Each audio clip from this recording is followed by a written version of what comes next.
Hi friends, welcome to my channel.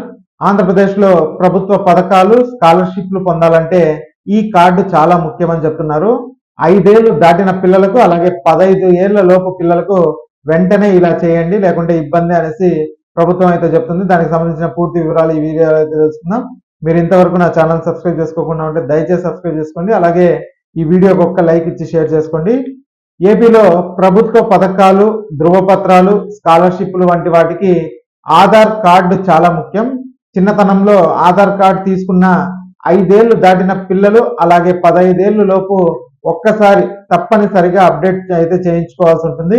ఈ విషయంలో నిర్లక్ష్యం చేస్తే ప్రభుత్వ సేవలు పొందడంలో ఇబ్బందులు ఎదురవుతాయని చెప్తున్నారు. ముఖ్యంగా 5 ఏళ్ళు దాటిన చిన్నారులకు తప్పనిసరిగా బయోమెట్రిక్ అప్డేట్ అయితే చేయించుకోవాలి. అలాగే 15 ఏళ్ల సంవత్సరాల్లో పిల్లలు ఎప్పటి నుంచో అప్డేట్ చేయని ఆధార్ కార్డులను ఈకేవైసీ ద్వారా అప్డేట్ అయితే చేసుకోవాలని యుఐడిఏఐ సూచించింది.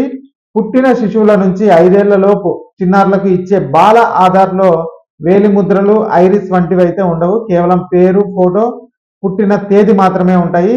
తల్లిదండ్రుల వివరాలతో ఈ బాల ఆధార్ అయితే జారీ చేస్తారు. అయితే పిల్లలకు 5 ఏళ్లు నిండిన తర్వాత వారి వేలి ముద్రలు, ఐరిస్ తో పాటు బయోమెట్రిక్ అప్డేట్ తప్పనిసరిగా చేయించుకోవాలి అనేసి ప్రభుత్వం చెప్తుంది. ఇక ఈ వీడియో నచ్చినట్లయితే లైక్ చేయండి, అలాగే మా ఛానల్ సబ్స్క్రైబ్ చేసుకోండి. Thanks for watching.